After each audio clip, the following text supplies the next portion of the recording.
అందరికీ నమస్తే అండి. మాకు వైఎస్ఆర్సీపీ పార్టీలో మేధావులు ఎక్కువ అండి. జగన్మోహన్ రెడ్డి 2019 నుంచి 2024 వరకు ఈ 5 ఏళ్ల కాలంలో మెగా డిఎస్సి అంటే డిఎస్సి నోటిఫికేషన్ ఎందుకు ఇవ్వలేదు అనే దానికి ఒక మంచి థియరీ చెప్పుకుంటున్నారండి. అంటే దానికి ఆన్సర్ చెప్పుకుంటున్నారన్నమాట. ఒకసారి ఎంత సిల్లీగా చెప్పుకుంటున్నారో ఒక వీడియో చూపిస్తాను వినండి.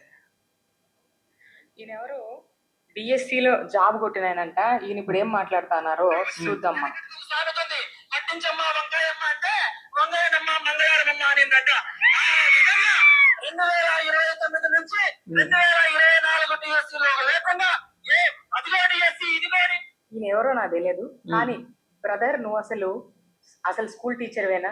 వంగలేక మంగళవారం ఇదేనా నువ్వు పిల్లలకి నేర్పించాలనుకున్న సంస్కారం, నేర్పించే సంస్కారం?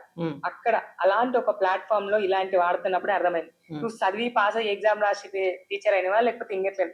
ఫర్ యువర్ క్లారిటీ మీకోసం జస్ట్ ఒక్క నిమిషం మనం భాష గురించి మనం మాట్లాడుకోకూడదు. జగన్మోహన్ రెడ్డి గారి హయాంలో కార్యకర్తల దగ్గర నుంచి మంత్రుల వరకు అందరూ బూతులు మాట్లాడడంలే. ఇవాళ వంగలేక మంగళవారం అన్న పదాన్ని మనం బూతు మాట కింద చిత్రీకరించి బాగానే మాట్లాడు. నువ్వు చెప్పింది రైటే, నేను ఒప్పుకుంటాను. మంత్రులు కార్యకర్తల వరకు వద్దాక డైరెక్ట్గా మీ జగన్మోహన్ రెడ్డి తల్లికి వందనం పేరుతోనో లేదంటే అమ్మఒడి పేరుతోనో పెద్ద పెద్ద సభలు పెట్టి చిన్నపిల్లల ముందు చిన్నపిల్లల్ని ఎదురు కూర్చోబెట్టి పవన్ కళ్యాణ్ గారిని ఉద్దేశించి పెళ్లిళ్ళు పిల్లలు కార్లు టైర్లు అని చెప్పేసి వ్యక్తిగత విమర్శలు చేసిన సందర్భాలు చాలా ఉన్నాయి. ఒకసారి మనం గతం వెనక్కి తిరిగి చూసుకుంటే మనకు కనబడుతుంది అక్క. సరే నువ్వు చెప్పింది కరెక్ట్, నేను కాదనట్లేదు. అంటే చెప్తున్నా ఉదాహరణ, మీరు మాట్లాడకూడదు అంటున్నా. 30 seconds లో చెప్తా. ఆ 4 years ఎందుకు నోటిఫికేషన్ ఏం లేదు, 2024 లో నోటిఫికేషన్ ఎందుకు ఇవ్వాల్సి వచ్చింది అనేది. First of all 19 to first 2 years ఏవైతే ఉన్నాయో అవి కోవిడ్ లో పోయినాయి.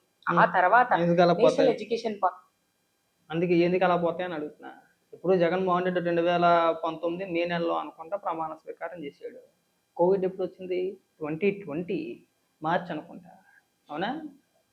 ఇంచుమించుగా ఒక 10 నెలల పాలన గడిచింది కదా. మరి ఈ 10 నెలల్లో ఎందుకు నోటిఫికేషన్ జారీ చేయలేదండి?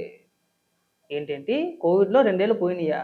మరి మీ దేశంలో మరి మిగిలిన రాష్ట్రాలు డేటాతో సహా నేను కూడా చెప్తాను. నువ్వు మాట్లాడినంత వినిపించిన తర్వాత ఏ ఏ రాష్ట్రాల్లో ఎన్ని టీచర్ పోస్టులు భర్తీ చేశారు, ఏ సంవత్సరాన్ని భర్తీ చేశారు అన్ని వివరంగా మాట్లాడతాం. ఇప్పుడు చూడండి, కొద్దిగా వెనక్కేసి మళ్ళీ వినిపిస్తా. అవి కోవిడ్ లో పోయినాయి.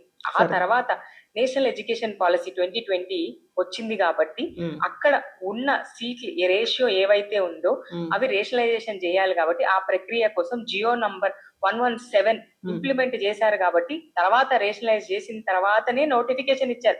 ఈ ప్రాసెస్ అంతా నీకు తెలుసా తెలియదా? చదువుకున్నావా లేకపోతే ఇంకేం చేసినావు? First of all Jio number 117 ఏంటో చూడు.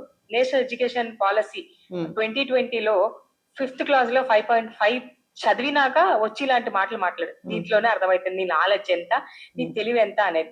That itself proves you are unfit to be a teacher అని. నువ్వా టీచర్వి? నువ్వా పిల్లలకి చదువు చెప్పేది? నువ్వు అక్కడ ఒక టీచర్ లాగా వచ్చావా లేకపోతే నారా లోకేష్ గారికి లేకపోతే టీడీపీ పార్టీకి ఒక ఏజెంట్ లా వచ్చి మాట్లాడుతున్నా? ఇప్పుడు చెప్పండి ఎందుకు ఇవ్వలేదు అన్నదానికి. అదే జగన్ పూర్తిగా తప్పు.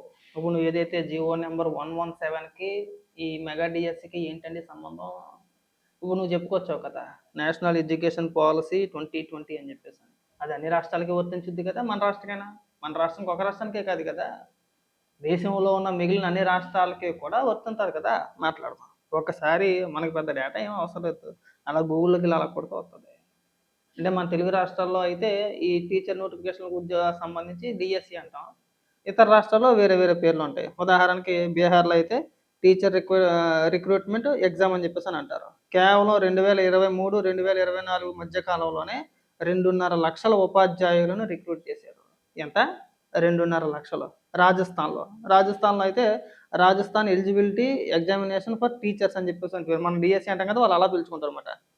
2021, 2022 సంవత్సరాల్లో నిర్వహించిన పరీక్షల ద్వారా గ్రేడ్ 3 టీచర్లుగా సుమారు 48,000 పైగా పోస్టులు భర్తీ చేశారు. ఇప్పుడు 2021, 2022.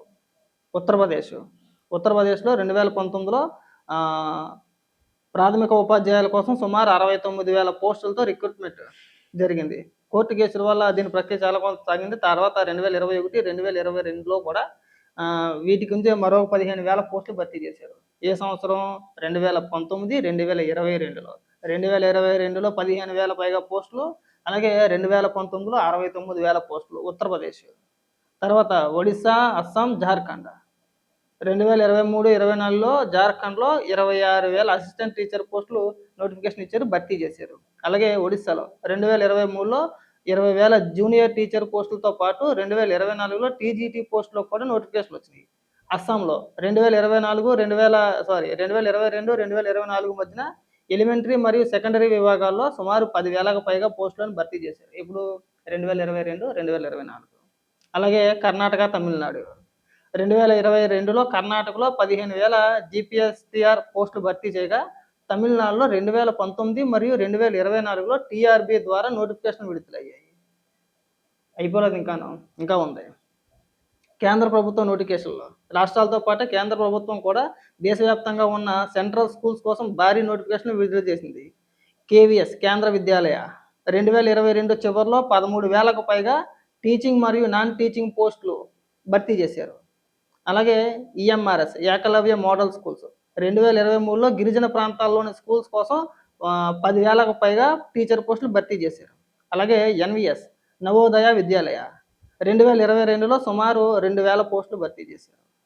ఇక్కడ 2019 నుంచి 2024 వరకు మిగిలిన రాష్ట్రాలతో పాటు కేంద్ర ప్రభుత్వం కూడా నోటిఫికేషన్ జారీ చేసింది.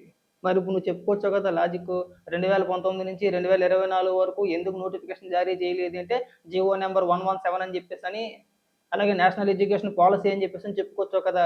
మరి ఇవే పాలసీ మరి మిగిలిన రాష్ట్రాలకు వర్తించదా అండి? చేత కాకపోతే చేత కాలేదు అని చెప్పాలి. ఎందుకు అక్క నేను డేటా చూపిస్తాను, స్క్రీన్ షాట్లు చూపిస్తానని చెప్పేసి వీడియో పైన ఒక జియో వేసేసి నేషనల్ ఎడ్యుకేషన్ పాలసీ అని చెప్పేసి ఒకటి రాసేసి అదొక పోస్టర్ ఒకటి వేసేసి ఎందుకు వచ్చిందని అడుగుతున్నాం. మనకి ఏదైనా ఉంటే వాస్తవాలు మాట్లాడుకునే ప్రయత్నాలు చేయాలి. మరి ఇక్కడ ఎక్కడ కూడా మిగిలిన రాష్ట్రాల్లో కోవిడ్ లేదండి. నేను చెప్తాను చూడు, మళ్ళీ చెప్తాను. ఇదిగో ఇక్కడ అన్ని ఆధారాలతో సహా ఉన్నాయి కదా. 2023-24 బీహార్ అంటే పక్కన పెట్టావు. రాజస్థాన్ 2021, 2022. మరి దానికే సమాధానం చెప్తావు. 2021 కోవిడ్ సెకండ్ ఫేజు. ఉత్తరప్రదేశ్లో అయితే 2019, ఆ తర్వాత 2021, 2022 కూడా. మరి ఇక్కడ ఎక్కడ ఆయా రాష్ట్రాల్లో ఎక్కడా లేని కోవిడ్, దానివల్ల అడ్డం రాలేదు మనకి. మన రాష్ట్రానికి ఎందుకు వచ్చిందండి? మనం మాట్లాడితే 4 ఇంగ్లీష్ ముక్కలు 4 తెలుగు ముక్కలు మాట్లాడేసినంత మాత్రాన మనకే తెలుగు ఉన్నట్టు కాదు, తెలుగులో మాట్లాడే వాళ్ళందరికీ కూడా తెలివితేటలు లేనట్టు కాదక్క. అందరూ మాట్లాడతారు. మరి దీనికి సమాధానం చెప్పు. 2 ఏళ్ళు కోవిడ్ పోయిందని చెప్పేసి సింపుల్గానే వేసావు. మరి అదే టైంలో మిగిలిన రాష్ట్రాల్లో రిక్రూట్మెంట్ జరిగింది, టీచర్ పోస్టులు భర్తీ చేశారు. మరి దానికేమంటావు? రాష్ట్ర సంగతి పక్కన పెట్టు, సెంట్రల్ గవర్నమెంట్ కూడా నోటిఫికేషన్ ఇచ్చింది. మరి దానికే సమాధానం చెప్తావు. ఈ కేంద్ర విద్యాలయాలు ఏవైతే ఉన్నాయో వాటికి సంబంధించి మరి దానికి కూడా సమాధానం చెప్పాలి కదా. లాజికల్ కాదక్క, అడ్డగోలుగా వాదించేసి ఏదో మభ్య పెట్టేద్దామని కాదు. మెగా డిఎస్సిలో మీరు ఫెయిల్ అయ్యారు కాబట్టి మీరు ఒప్పుకుంటే మంచిది, సైలెంట్గా ఉంటే మంచిది. దాన్ని ఏదో రకంగా కవర్ చేసే ప్రయత్నాలు చేసి రకరకాల విమర్శలు చేస్తే అనవసరంగా మీ పరువే పోద్ది. ఇంక ఈ ఇష్యూని ఇక్కడితో కట్టిపెడితే బాగుంటుంది.